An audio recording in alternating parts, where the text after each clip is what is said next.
What's up? It's Tommy Green. You're listening to the Rev Talks podcast, brought to you by theREVgatherings, digital tribe of up-and-comers, emerging leaders, doing our best to keep in step as the face of the church changes in our generation. If this is your first time checking out the podcast, welcome home.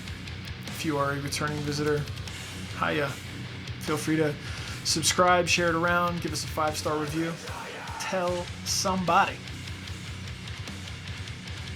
If you like what you hear, please let us know. You can reach out to us at theREVgatherings.com. Feel free to email us at theREVgatherings@gmail.com. Hope you enjoy the episode. See you on the other side. All right, we are live and recording. Casey Crocker, welcome to the Rev Talks podcast, bro. Rev Talk from Brooklyn, New York. Yes. Coming from Brooklyn, New York, bro. Hi. Hey. How you doing, man? Okay, so what's new and exciting in your universe? New and exciting.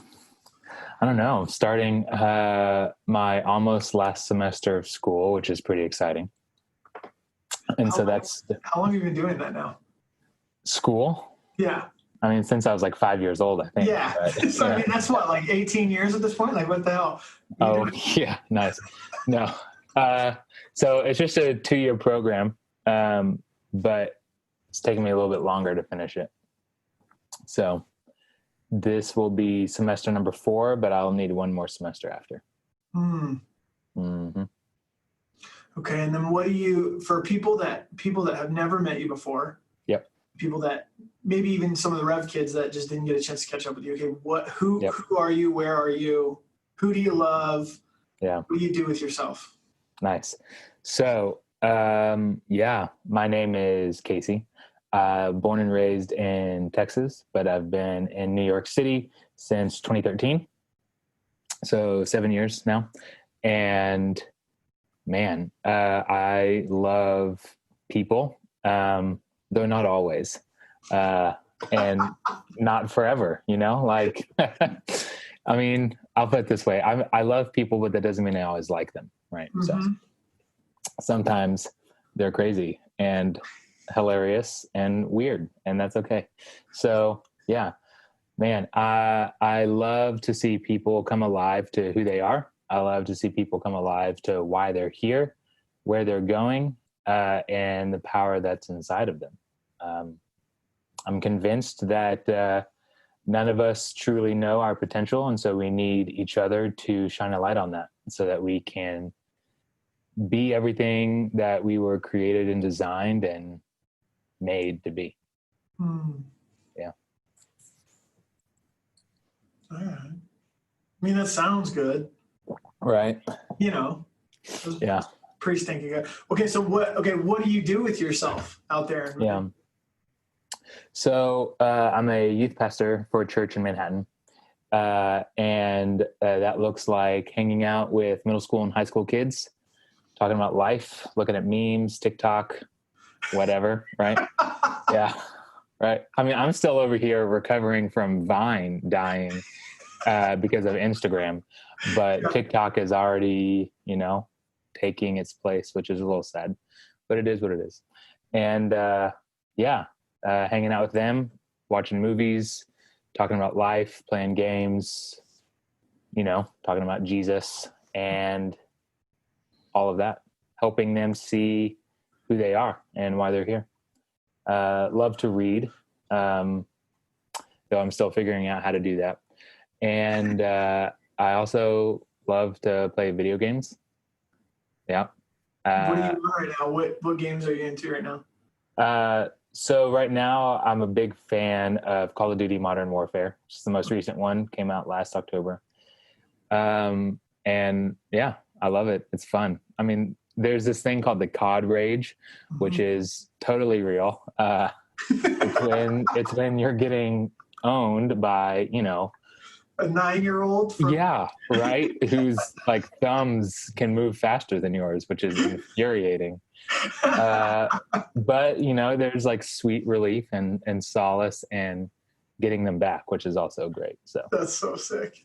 dude, it's hilariously, and like sometimes, I remember there was a time not too long ago after I got the game when Samantha was like, "Are you having fun?" And I was like, "Yes." She's like, "You don't sound like it," and I'm like, "Oh no, it is." It is so much fun. It's also incredibly infuriating and stressful. I love it. Yeah, I have a Garmin watch that monitors my heart rate like 24/7, and it also monitors stress levels. And when I play, my stress level increases, which is hilarious. So I also take it as an opportunity to, practice self-control, realize it's just a video game and it's fine if I get killed by little kids. Oh, snap. And so, yeah. Okay, so wait. So tell everyone in the world about your wonderful Samantha. Samantha is amazing. Samantha is my wife, for those of you who don't know. We met 2006 in high school and went on this big and messy and exciting journey of discovering who we are as we grew into adults. And then we got married. And that's amazing. She is a wonderful person. She is a powerhouse, but she's also really kind and tender and a great listener, which is good.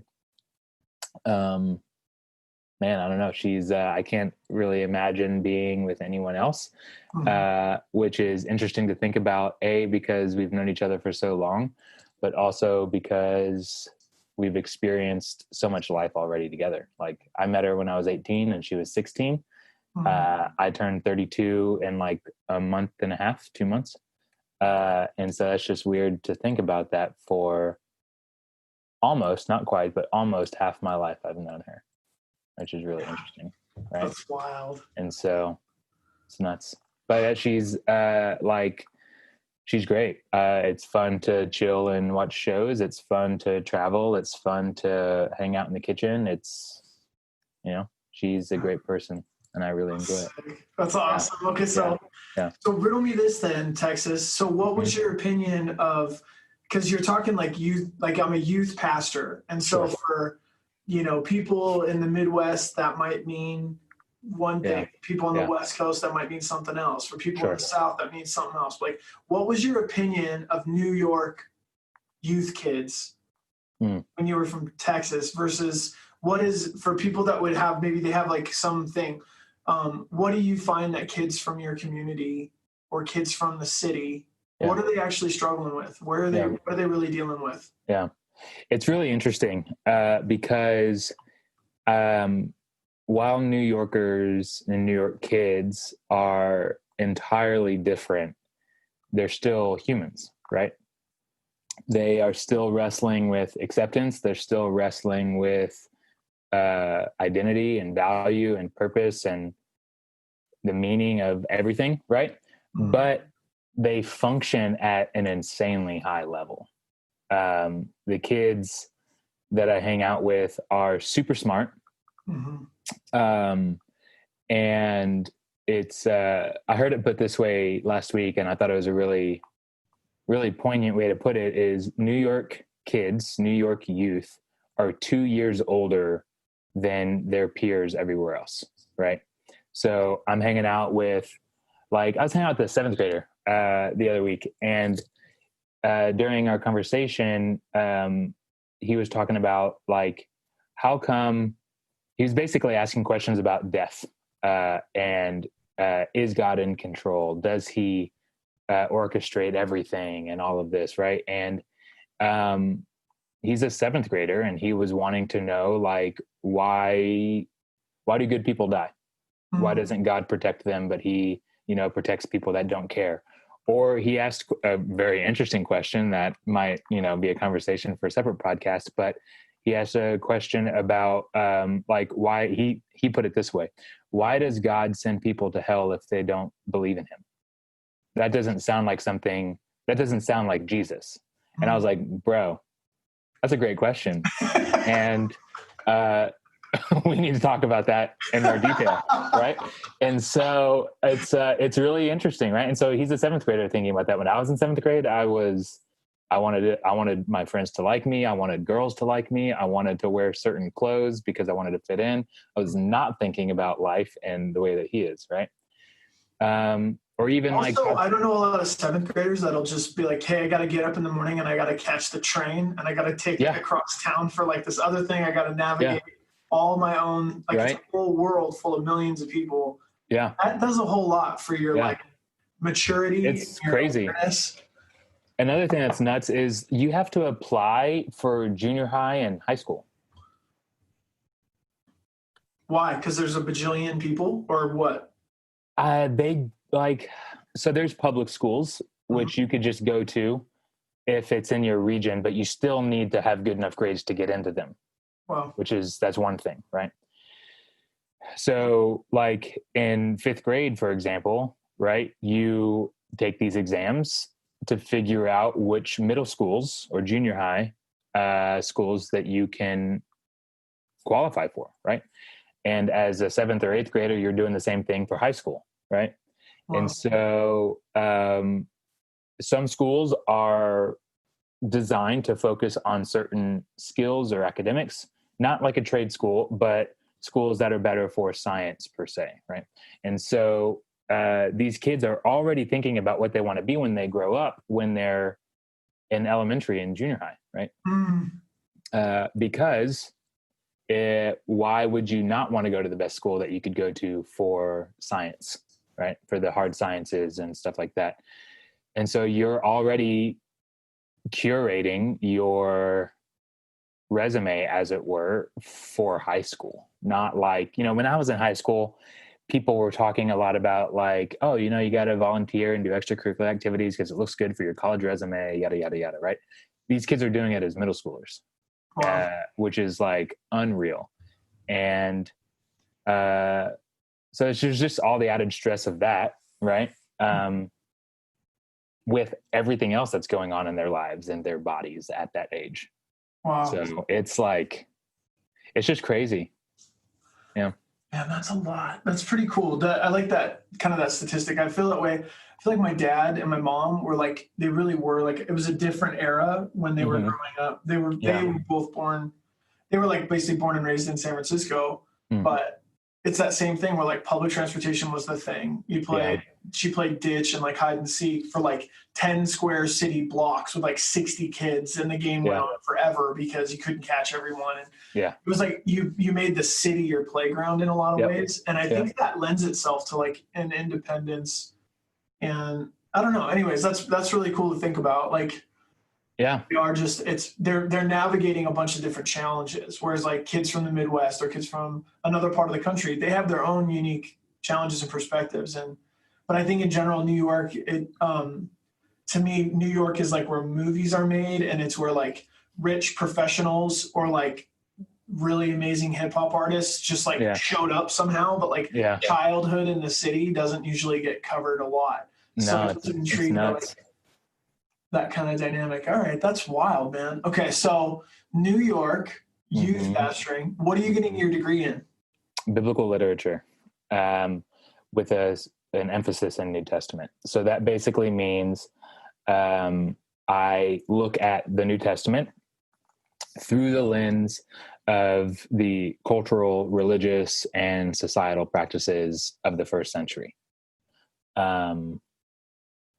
So an example is last night for one of my classes, we covered the exile of Israel, which was like 500s to 600s ish BC, all the way up to the first century, because there was so much political change in that period that it led to what we see in the New Testament, but it wasn't always that way. And so the goal is to study and look at the context of the Bible so that we can better understand what it's saying, and how to interpret it and apply it.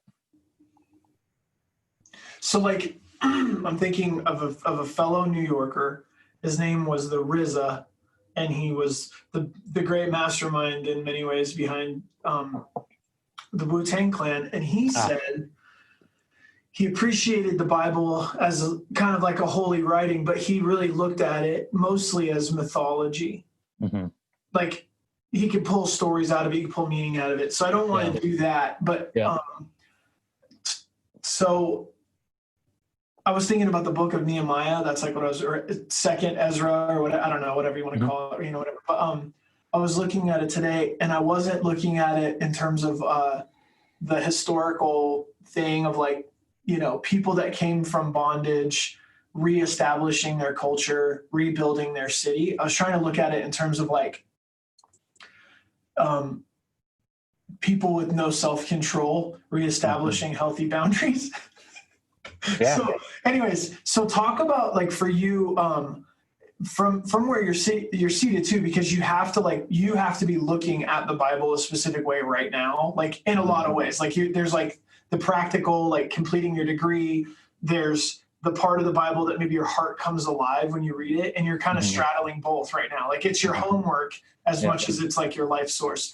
Yeah. So maybe I just would be intrigued to know, where do you feel like people in our generation, so people that are like under 40, older than 15, as you watch things kind of shift, where do you want people to land in terms of the Bible as the Bible as mythology and the Bible as history? Where do you feel like, if you could plant a couple flags in the ground, what's the most important thing to you right now about the beautiful written work that is the Holy Bible? Yeah. Man, that's a good question. I think. Thank you, Casey. You know what I mean? That's like what I do. Just try to ask, good. Just keep going. Please keep going. I just realized there was that lull, and I was like, I'm wondering how that's going to sound. It's like, that's a good question. Just dead silence. Like I'm daring you. Double dog dare you. I'll breathe into the microphone so there's no dead silence. Yeah. That's a great question, Tommy.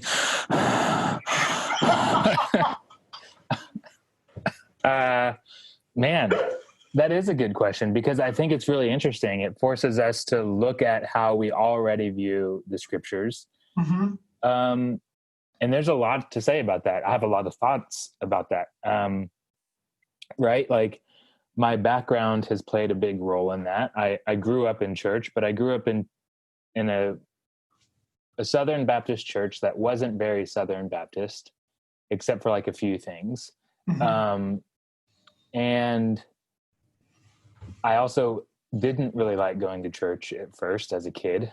I started going when I was 9 years old because I was a rambunctious child, and my mom wanted me to have some good influences in my life. Sure. And she grew up going to church, and so she thought this would be a good place to go, right?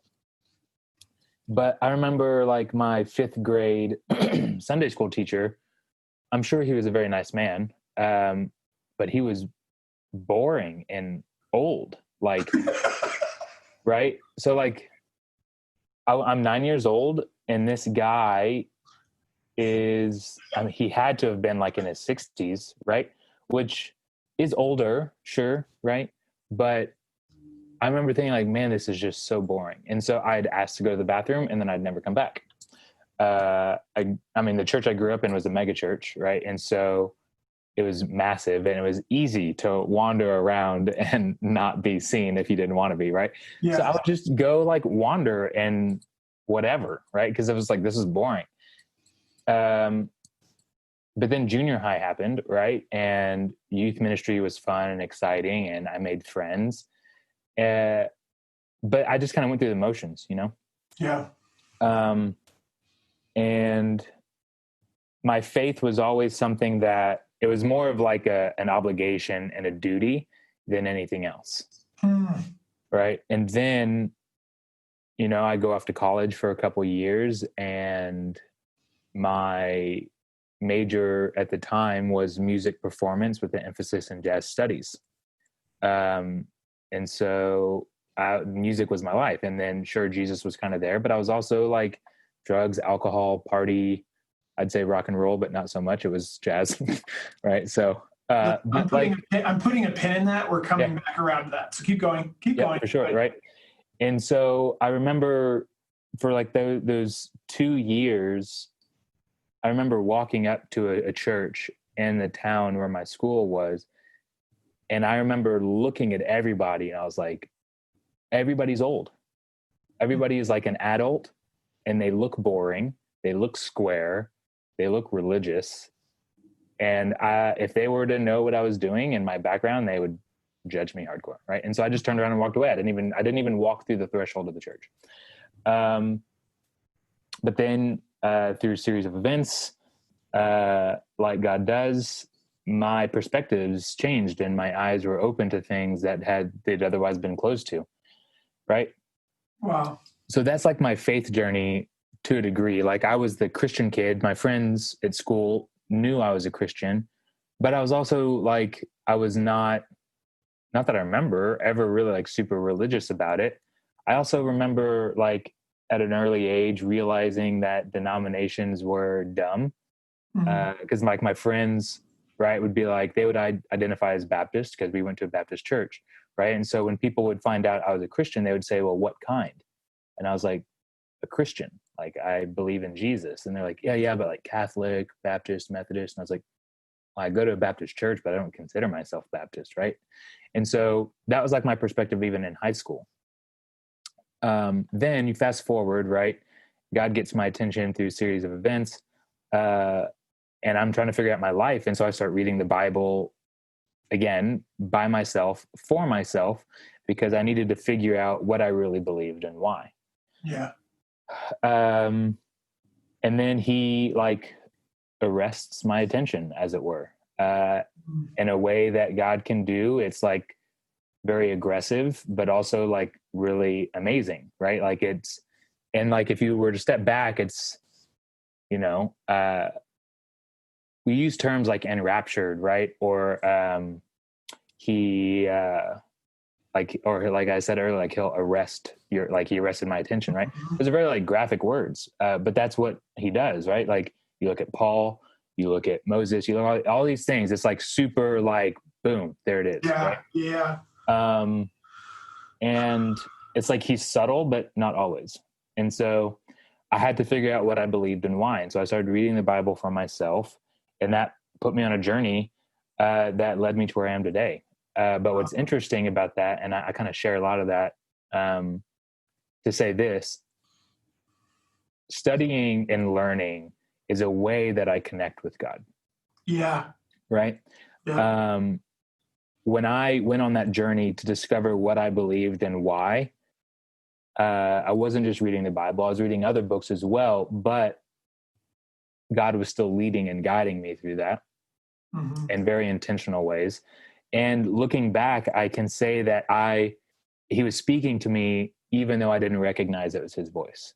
Yeah. Does that make sense? And so, I love reading books about ethics or philosophy or history or whatever, not just theology books or biblical study books, even though I do enjoy those as well. So reading the Bible for me and kind of like putting flags on the ground, to use your terminology, I think it's really important that we identify that the Bible is a history. And when humans look at history, we see the figures that we would often call as heroes, right? And that turns into a mythology. And I don't think that's necessarily a bad thing, because humanity gathers around heroes and mythologies of great epic tales and stuff like that. We always have. And so I don't think that's a bad thing. But I do think it is important to understand that it is also a history book. And that's valuable and helpful in understanding it, but also applying it, because there's, we look around and we ask ourselves like, well, how is the Bible applicable to me? Well, right. God exists and you're a human. And that's essentially what the entire Bible is about, is God's interaction with humanity in various ways. Right. So where does that question kind of get muddy, right? Like, what does that Bible have to do with me? You're like, well, are you in Palestine? Then nothing. It has nothing to do. So tell me about that a little bit, because I like where you're going, like, as you unpack that. Like, or how about this? who was someone that was a hero, a mythic hero to you, and Mhm. allowing them to just be historical has actually helped you see Jesus more? Hmm. And then you can get back on your train, because you're talking about Yeah. the idea of looking at it as mythology and that we do gather to those stories. Yeah. I think that's really interesting. I'm not sure that I could isolate a historical figure and say that that person would be a hero for me, Mm. because like I look back and I don't ever remember being like, like, I don't know. Like there are people that have done really amazing and great things for humanity as a whole, but I'm also like, I don't idolize them. I don't know. If I would use terms like heroes and without like asterisks, right? Yeah, Because yeah, like everybody's got a past, right? sure. And when we idolize someone, it can create an unrealistic picture of who they actually are. Did you do that with Jesus?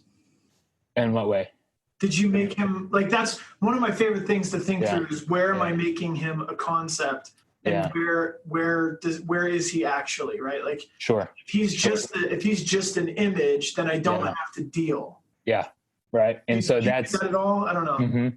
I remember this was 2009 into 2010 ish, Mhm. when I started having this realization that Jesus is a person, not an idea. Wow. Right. And so that's like, I think that could be the danger of only viewing scripture as a mythology. Sure. Right. Like, I think there's a lot of really good things that could come out of it. And we see a lot of people doing this, because scripture is filled with empowering stories.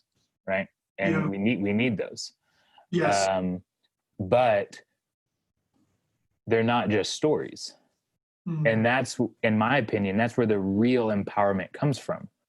Right. Is we often look at the highlight reel of someone's life and we say, man, that's a hero. But then we separate ourselves from them and we find ourselves disempowered in the process. Yo. Right. And so I think it's important to remember that, like, Yeah. sure, like David was a person, Joseph was a person, was a person, and your like, yeah, the apostles, people, Paul, people, right? But Jesus was as well. And that's honestly where I find a lot of my conversations coming now when I meet with people, because Jesus is the blueprint for humanity, right? Jesus is normal for human standards, right? The life that he lived as though he were just a man, a person, right? And that means he is he's not just the high watermark, he's also like the standard upon which we can build, right? Wow. So if we create heroes devoid of humanity, we unintentionally disempower the entire process, right? And so if we view Jesus just as a concept, not as a person, then we, in my opinion, lose a lot of the power that Christianity has. Wow. Because I'm like, there's this it's not a documentary, actually, it's a movie. And it is one of my favorite movies. I recommend it a lot. It's called Last Days in the Desert.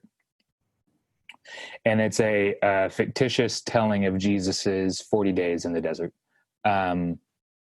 Yeah, it's fictitious because we have no information about what really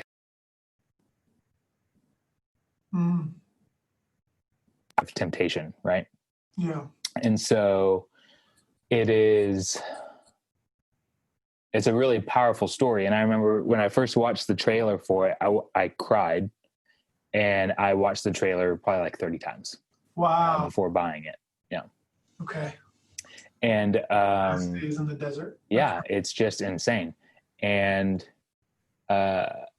the part that made me cry was Jesus was sitting at a campfire in the desert by himself, right? And the camera is on him, and then you hear a voice, but his mouth isn't moving, right? Signifying there's another character about to enter the screen. And the voice says something along the lines of like, do you think it really matters? Right? And the camera angle changes and you see it's supposed to be the figure of Satan or Lucifer, right? And he's like, in 2,000 years, is anyone going to know what you did? Does it really even matter? Is it going to change anything?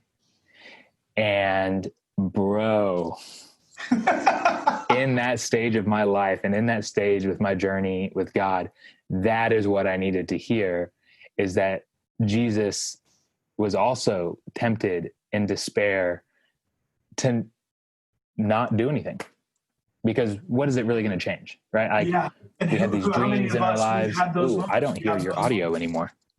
Oh, sorry. I can't hear you. Oh man, we'll keep going. Huh. That's a huge bummer. It's all right. Oh, there it is. I hear you. Cool.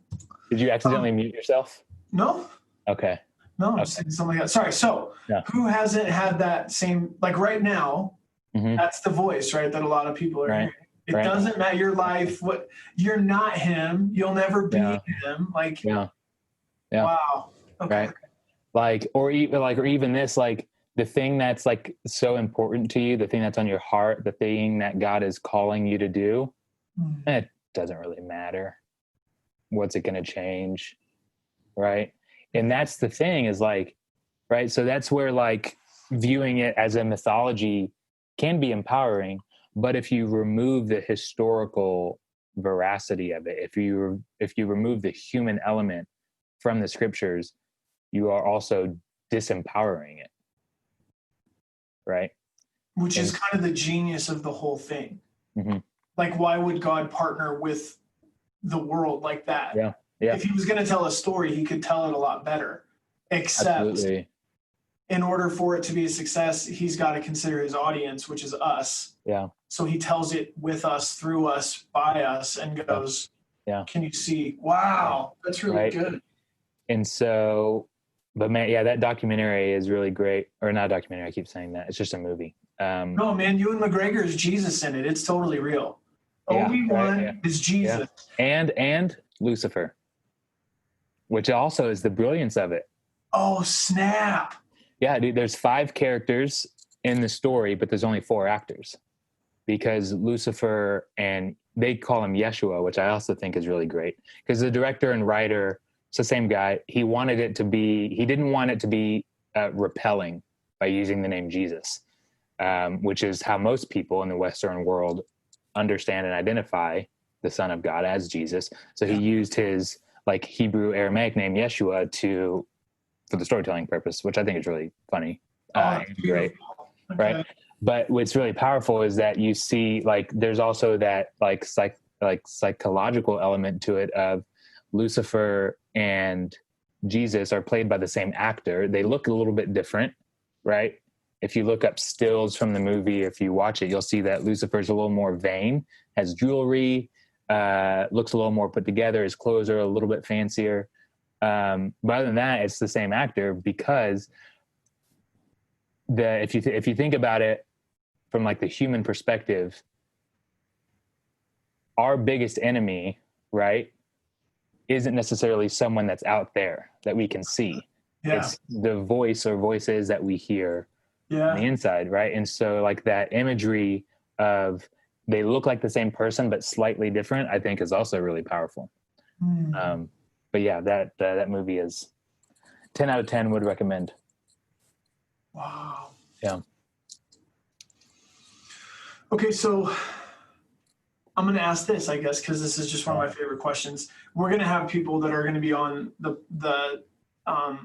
podcast, and I think a majority of people are going to be in their journey, as opposed to like don't believe in the journey at all. But we'll probably have people from all over the place that are going to love the Lord, and people that are going to not believe a thing, and more philosophical stuff like that. But because I know you and I know where you're at, I really appreciate this question. So who was Jesus for you Yeah. when you got awakened? Mm-hmm. Who is Jesus for you now in this season? Yeah, that's funny. Hmm.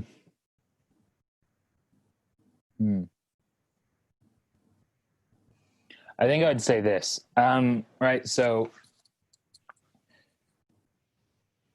I feel like this is true for most people. But in the beginning, for me, Jesus was that, like, he was the Lord and Savior aspect that we often attribute to him, right? Mm-hmm. And rightly so. But that's how I identified him. That's how I related to him. In my journey and growing in God and in my understanding of God, the familial aspect of God has become more cornerstone than I thought it might be or ever suspected it to be. Mm. And it is transformed how I view the Godhead, but also how I view humanity's role in life and all of that, right? And I would say now,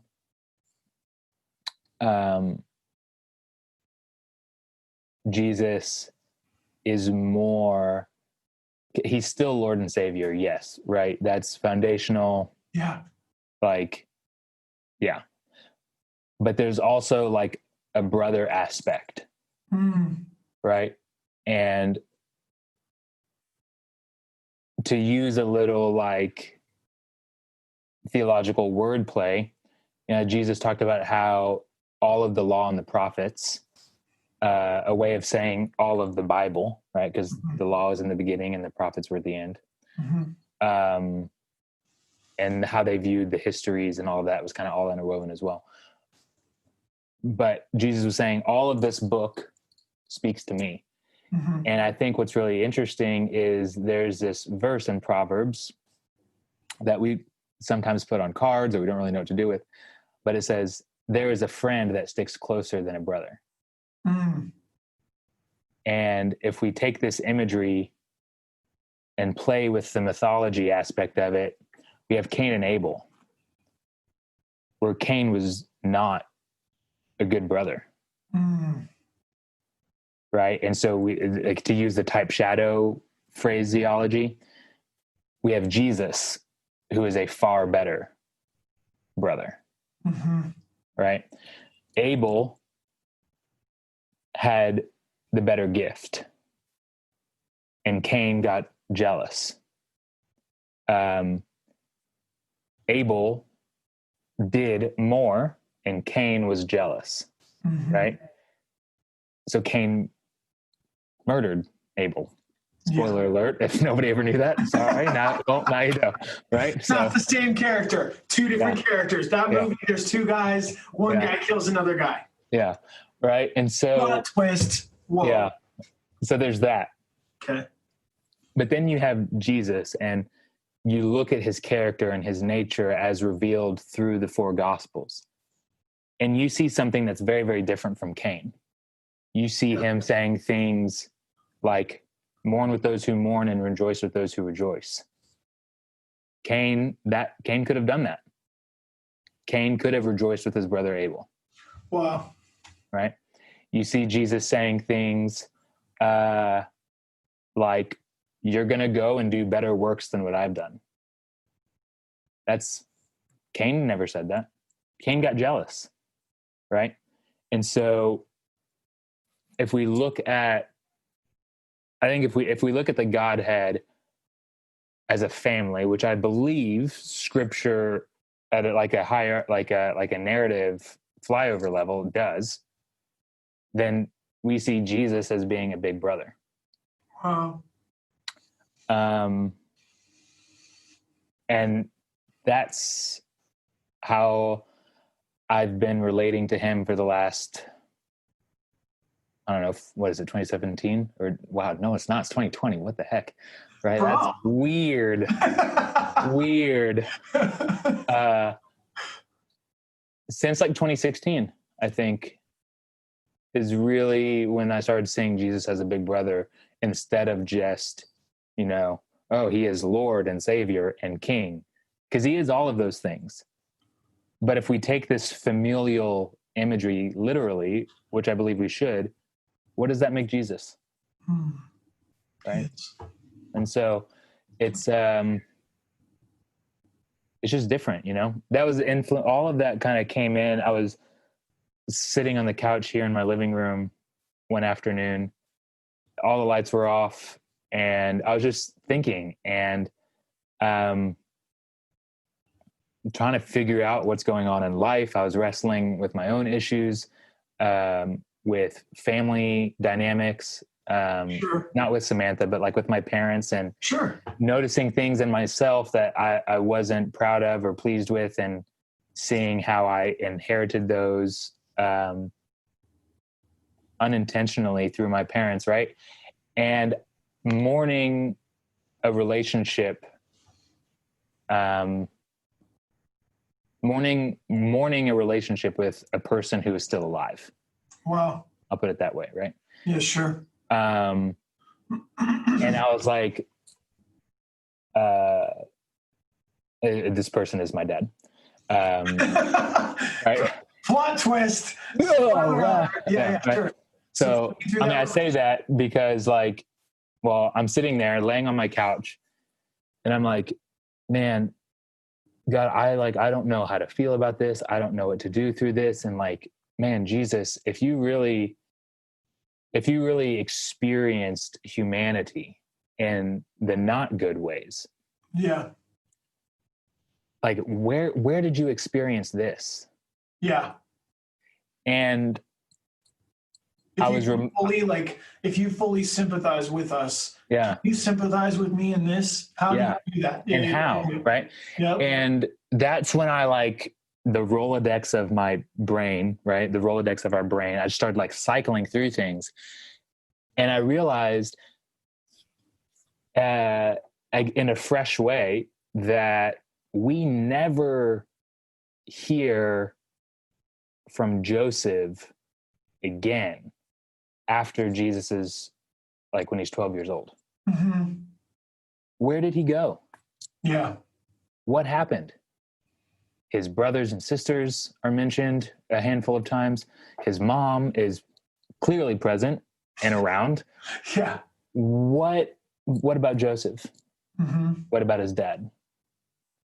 And if we take Philippians 2 literally, as I believe we should, that Jesus, though he is God, did not count equality with God a thing to be grasped, thus signifying that he never lived as though he were more than a quote unquote mere man, right? Wow. He learned so much from Joseph about life, about work, about what it means to be breathing, right? Sure. But then he's gone. And so I went on a Google rabbit trail, and nobody knows. Church history doesn't have anything to say about it. The speculations are obvious and twofold. One, he died. Mm-hmm. Joseph died.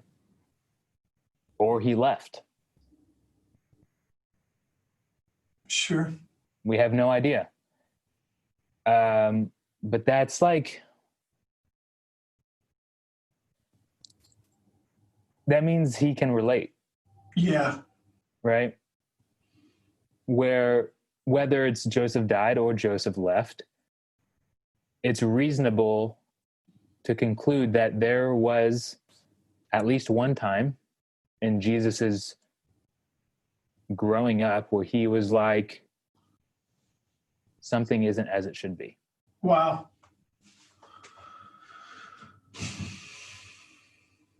A big lesson that I've been thinking through and writing through is, what does it mean? How do you navigate the death of the ideal? Yeah. right? I'm 31 years old, married, no kids yet, but like I'm not old enough to have experienced some things, but I am old enough to have experienced a lot of things. And there's already in my mind and in my memory, I could see this dichotomy of never thought I'd be here. Wow. Never thought that would have turned out this way. Right. Yeah. And so seeing and experiencing Jesus as a brother is, in my opinion, transformative and revolutionary in a way that just seeing him as Lord and Savior is not. Wow. On that same couch, after I had that light bulb moment of where was Joseph, I was just thinking and listening and sitting in silence. And I went into this like vision-like experience, and I was in the home that I grew up in. Wow. In the kitchen, and I was like 5 years old, 6 years old, right? And my mom and dad were in the kitchen talking. And I'm fully aware as this is going on, right? So I'm interpreting this as it's taking place. Sure. Yeah. But I see my mom and dad showing affection to each other, which is not something I ever saw my parents do growing up. Wow. Right. So in that moment, I realized, oh, this is like a story. And I see my mom and dad talking, and they're, laughing, and they're standing very close to each other. And I see them kiss. And I come running into the kitchen and I say, hey, don't forget about me. And they pick me up, and I'm like, they're standing on opposite side of me, and they're holding me, and they both kiss me on the cheek. And then my older brother walks in. I don't have an older brother. I'm the oldest. Whoa. And my older brother's like 7 years old. And he says, hey, Casey, let's go play. And so I jump out of my parents' arms, and we run into the backyard, and we're running around and playing. And that's when it's over. And that experience really changed how I view God and how I view the God. It became irrefutably clear to me that experience, that little visionary thing that just happened, was me in the Godhead. Yeah, sure. Father, Son, Holy Spirit in one right? vision. As family should be. And so I think the beauty of it is, and I think the takeaway for all of that is, like, we have an older brother that we can look up to. Wow. We have an older brother that shows us the way. We have an older brother that sticks closer than a friend, right? To kind of flip the proverb. And that's, rather than it being a death of the ideal, is like it's the life of the ideal. That is the ideal, and it is our reality as people who profess Jesus and the things of God.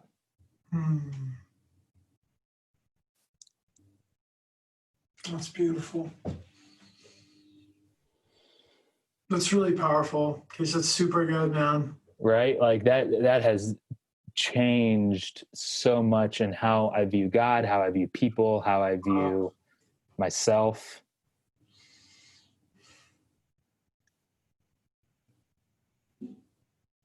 It's epic.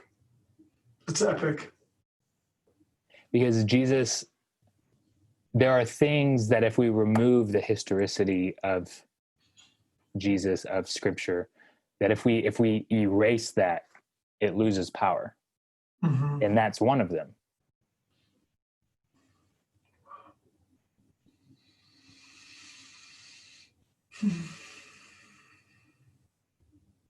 Right? And so it's just I don't know, it changes something. both drastically and like on a minuscule level. It just restructures, right? Man, that's powerful. It's really good. Yeah, my brain going, which is cool. And my heart going a little bit. I think losing my little brother in May was a big deal. And Connor was a really good big brother to my youngest brother, Ryan. Yeah. And so I think about when you say we have an older brother that shows us the way. Mm-hmm. I think Connor probably learned how to be a big brother from the Lord in some ways. Yeah. Like it was intrinsic to him because of how he loved. And I think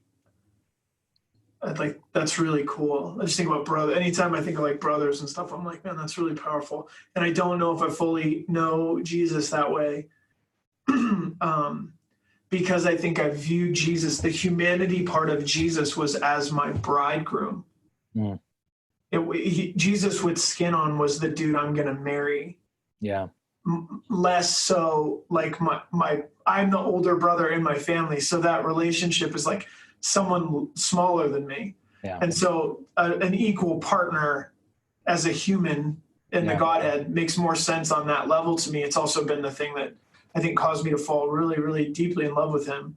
Mm-hmm. But I like this very much, thinking of, will he be a big brother to me?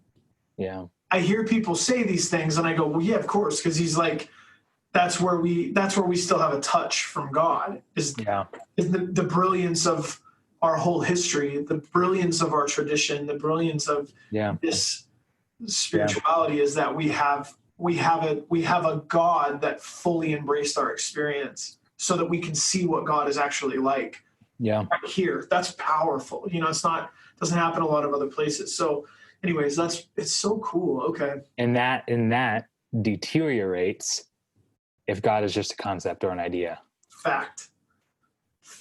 I think that's the hill I was going to fight and die on for a long time. And I wrote lyrics about it. That's why it's interesting that you said it, because I wrote lyrics for a song and said, I don't worship a concept, I follow a king.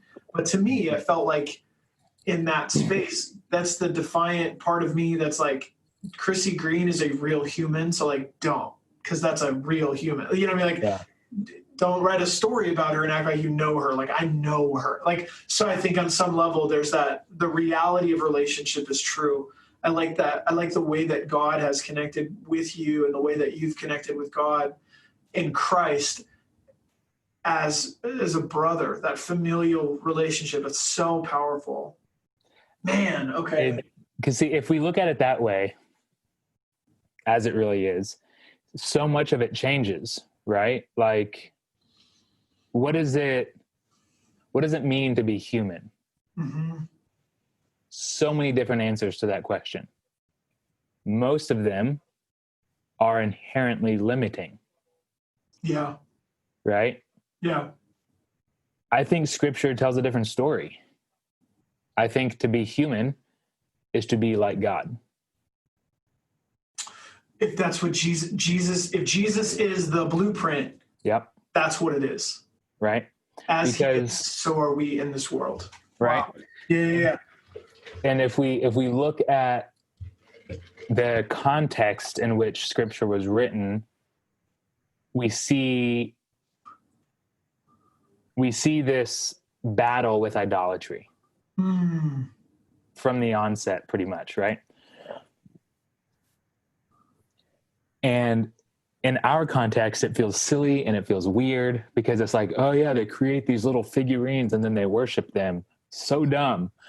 Our idols are intellectual or philosophical and blah, blah, blah, blah, right? And it's like, okay, bro, like that just shows that you're missing something, right?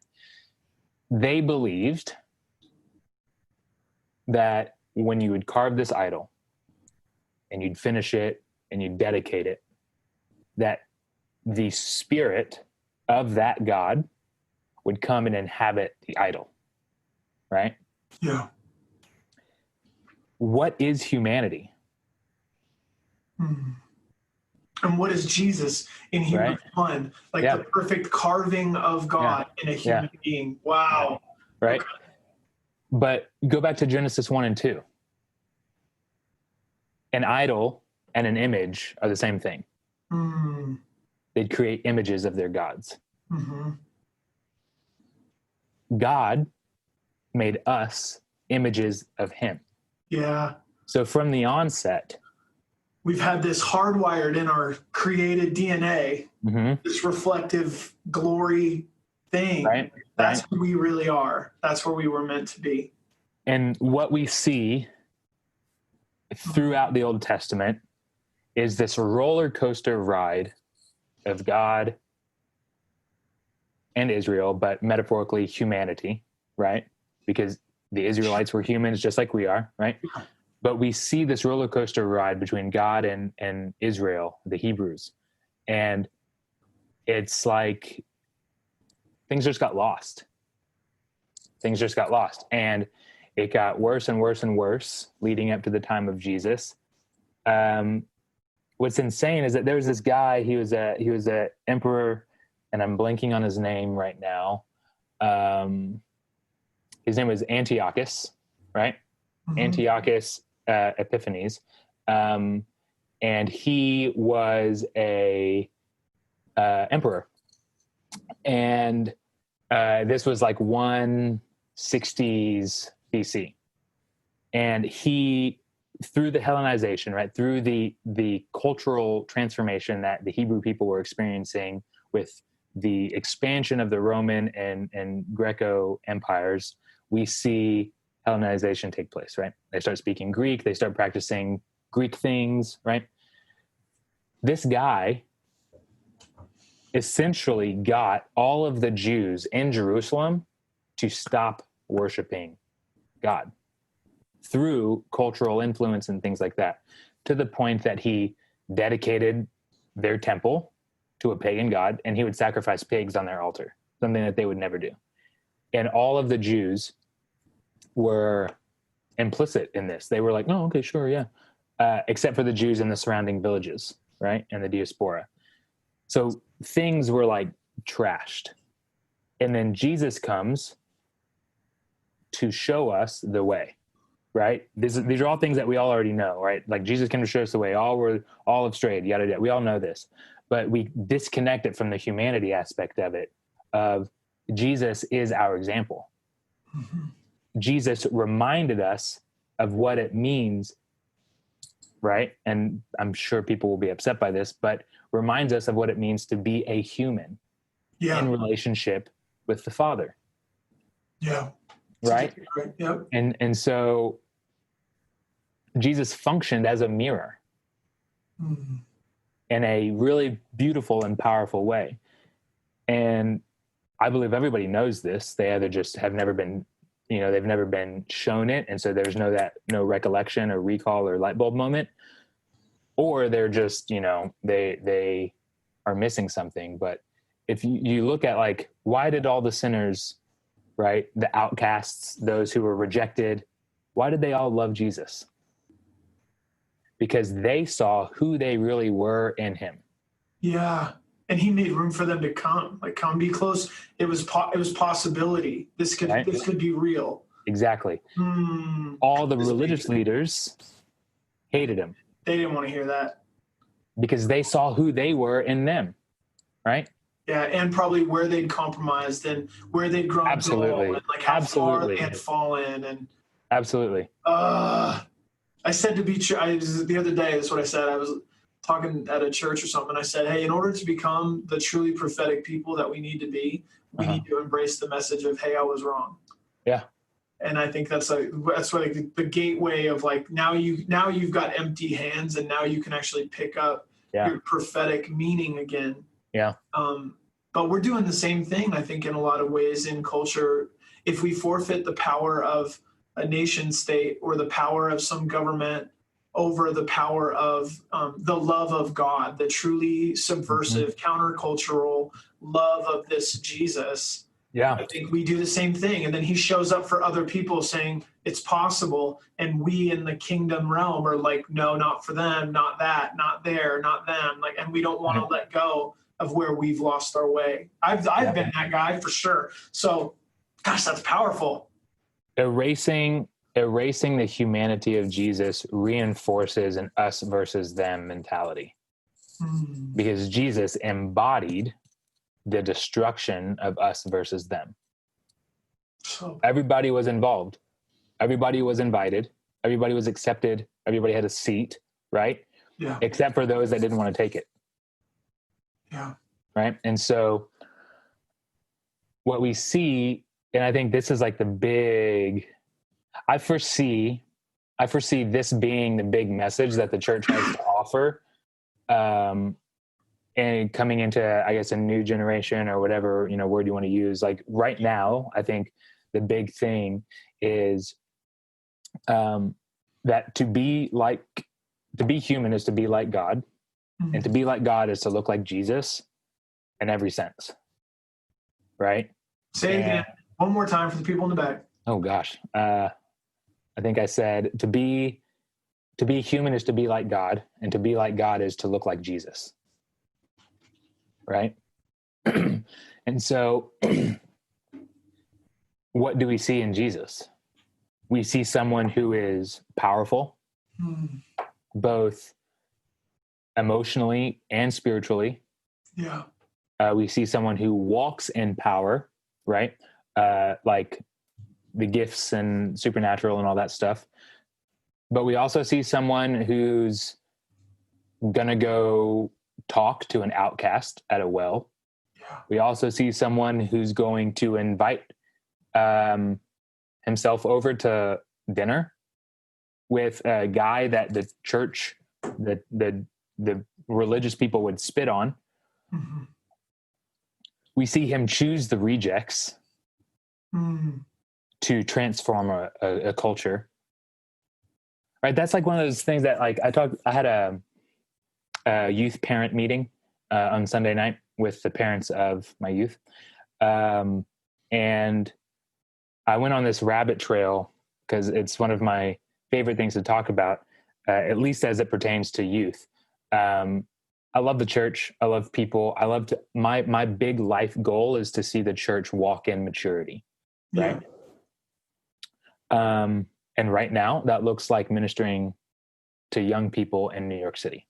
Yeah. And I've had this conversation with the youth a little bit in separate moments, but talking about the disciples, we typically see the disciples characterized as middle-aged men, and Jesus is younger than them. Yeah. That's like a Victorian era ideal. Like it's influenced by art, not influenced by historicity. Because if you go to Israel today, right? If you've never been, strongly recommend it. Food's amazing. People are great. And I mean, you talk about being in a place that's been around for 40, like almost, well, I guess not really 45. Well, about 3,000 years. Yeah. Right.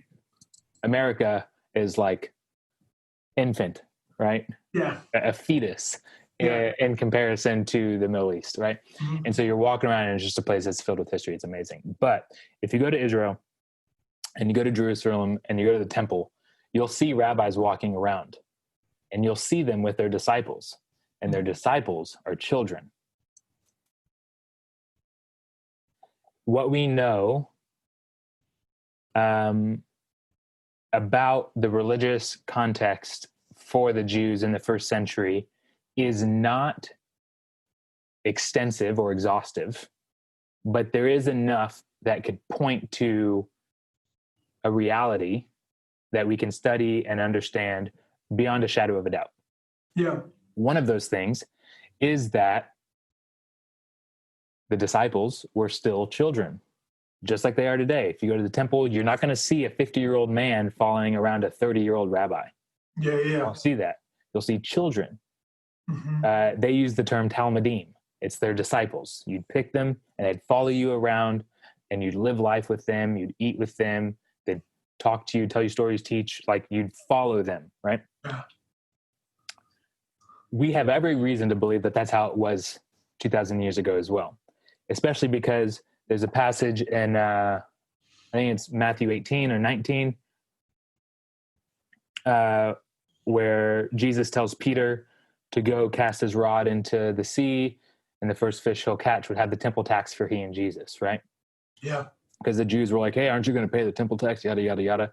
And he's like, listen, we don't have to obey the rules, but so that we don't cause issues, let's follow the rules. Right? Yeah. And Peter goes and he gets, the 2 shekels for the temple tax for he and Jesus. And in the next scene, they're in the temple and Jesus is teaching, but all of the disciples are there. Yeah. What about the other 11? Mm-hmm. Did they sneak in? Did they climb over the fence? Mm-hmm. Right? What'd they do? Well, you go to Exodus, and I'm blanking on the chapter right now. I want to say 33 maybe, or 32. I don't know. But Moses is giving a law, and he's like, hey, anyone that's older than the age of 20 needs to pay a temple tax. Everybody younger than that doesn't need to. Yeah. So what does that say? That says Peter and Jesus are at least 20 years old. Well, we know that Jesus was 30-ish when he started his ministry. And so Peter is at least 20, maybe a little bit older. Most conservative Bible scholars believe that John the Beloved, the one who wrote the Gospel of John, or the letters, right, was about 9 years old when Jesus called him. Wow, that's younger than I thought. I guess I thought it was like 12 or 13 or something like that. That's possible. Wild. I mean, these this is all wow. It's all educated guessing for John, right? Yeah. We know that at least Jesus and Peter were older than 20. Yeah. But that also makes sense. We have writings from a little bit later than Jesus's day talking about the religious structure and what schools were like. And the gist of it is, right, you had, let's just say, elementary, junior high, and high school. Elementary started at 5-ish. And by the time you graduated elementary, you'd have the first 5 books of the Bible memorized. Genesis, Leviticus, Exodus. Genesis, Exodus, Leviticus, Numbers, and Deuteronomy, right? You'd have that memorized. And then you'd go on to junior high. In junior high, that's where you did a lot of more in-depth studying and discussion. But then rabbis would come, and they'd come to you while you're in junior high, middle school, and they would ask questions, or they would start discussion prompts. And the goal was to see where you were at as a pupil. Yeah. And they judged you not by your ability to answer a question, but by your ability to ask a question. That's powerful, because we show more intelligence in how we ask a question than how we answer a question. Because questions reveal nuance, right? Yeah, it's just how it works, right? Cool. The more educated you are on a topic, the better questions you can ask versus someone who isn't, right? Yeah. So they'd pick you, and then you'd go and follow them around from 18 to 30. Sure. If you were the best of the best, the cream of the crop, then you could pick your disciples from anywhere, right? Yeah. You not only that, but you were also able to teach your own interpretation as truth, right? This is why we see Jesus teaching, and they're like, whoa, we've never heard anybody speak like this. He graduated top of the class, right? Yeah. But he also got to pick his disciples. And where did he go? He didn't go to the synagogues. He didn't go to the temple. That were tradesmen that weren't, that didn't make it on the first pass, right? Because if you didn't get picked from elementary school to go into junior high, then you went to go work with your dad. Yeah. You failed. So go be about your father's business. Yeah. Right? Jesus picked the people that failed because he could. That's also why they judged his disciples.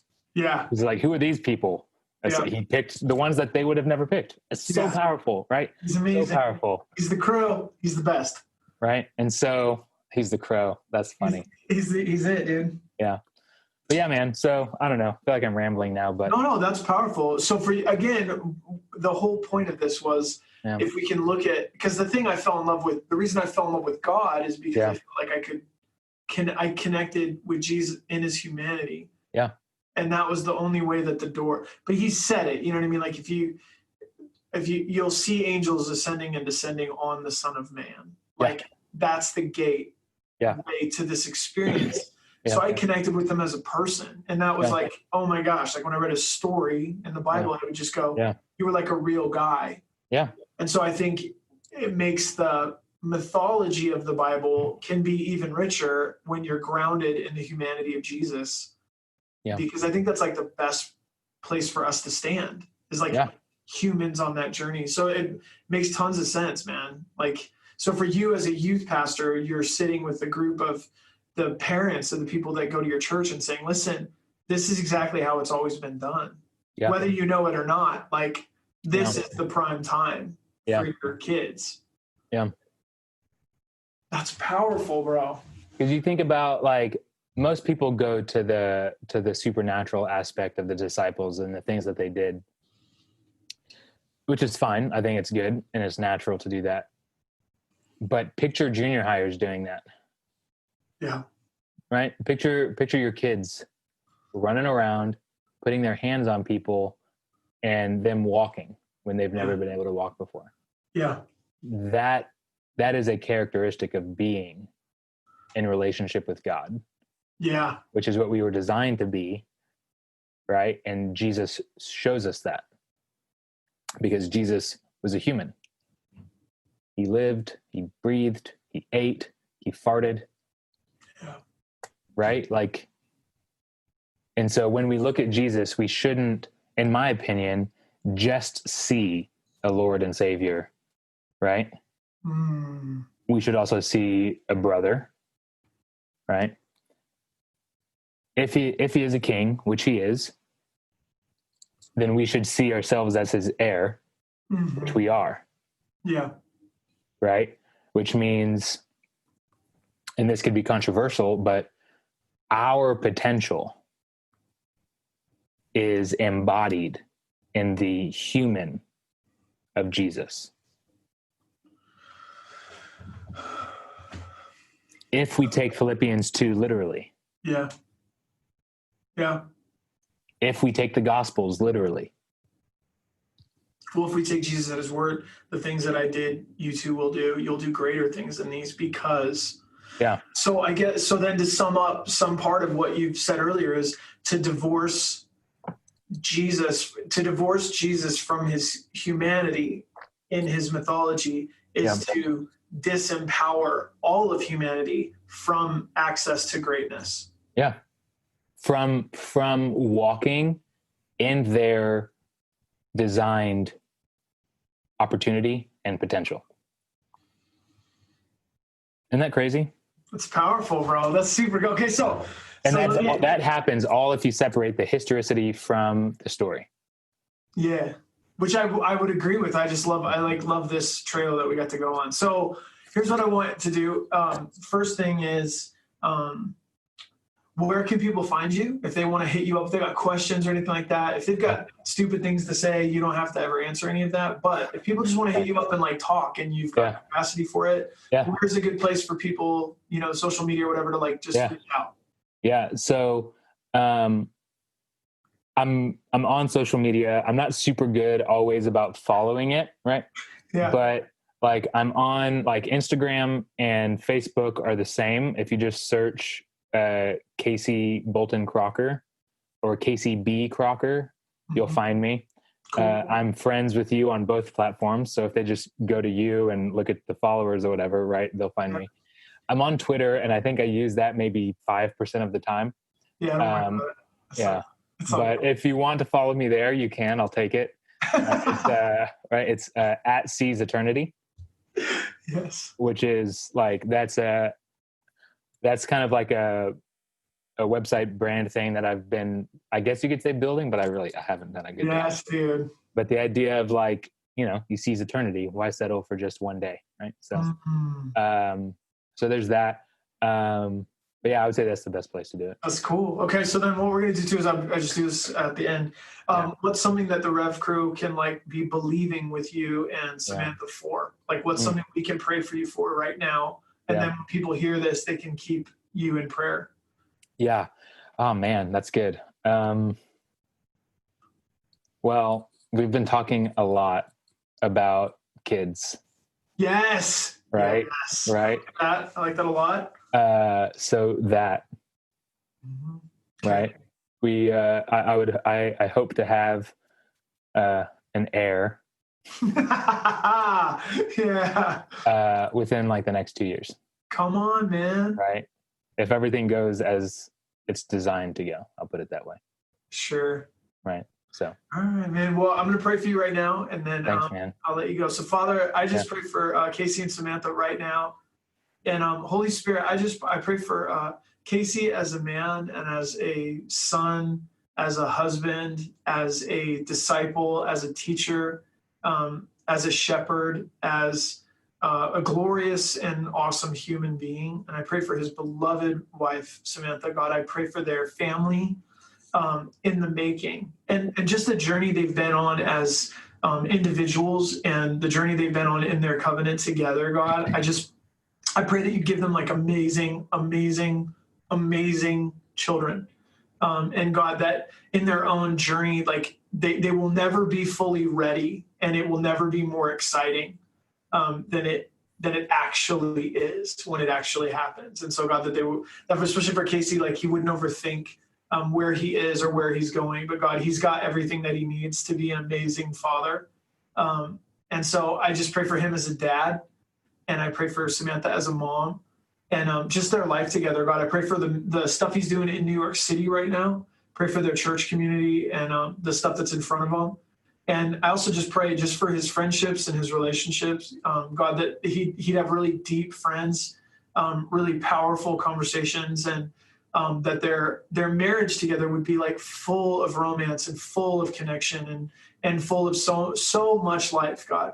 And so we just pray for your grace and your favor over them. We just commit them to you, God, in Jesus' name. Amen. Amen. You're the bomb. Thank Thank you, you so much, Casey, for spending time. And, yeah, bro. I love you a lot. So anyways, get at Casey if you want to talk shop and talk a little treason, because he'll scare you. It'll be really good stuff. So anyways, I think you're a really good human. I will talk to you soon. Bro. All right, I'll talk to you later. All right, okay, bye. All right, bye-bye. Hey, you guys, Tommy Green here. Just want to say thank you again for listening to this episode of the Rev Talks podcast. Our hope with each and every episode is that it would encourage you, maybe give you a reason to have a laugh, expand your capacity on the inside to love and empathy, appreciation, hopefully make your world just a little bit bigger, and give you faith, hope for the future. If you like what you heard, again, please share, subscribe, give us a good rating, give us some good feedback. Over all of this, thank you so much for taking us with you in a small part of your day, on the drive, on the run, just as you're going about your day. Thank you so much for sharing some time of your life with us on this podcast. To connect with us, you can email us again at theREVgatherings.com, and we will see you on the next episode. Love you guys. Bye.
Hey you guys, Tommy Green here. Just want to say thank you again for listening to this episode of the Rev Talks podcast. Our hope with each and every episode is that it would encourage you, maybe give you a reason to have a laugh, expand your capacity on the inside to love and empathy, appreciation, hopefully make your world just a little bit bigger and give you faith, hope for the future. If you like what you heard, again, please share, subscribe, give us a good rating, give us some good feedback. Over all of this, thank you so much for taking us with you in a small part of your day, on the drive, on the run, just as you're going about your day. Thank you so much for sharing some time of your life with us on this podcast.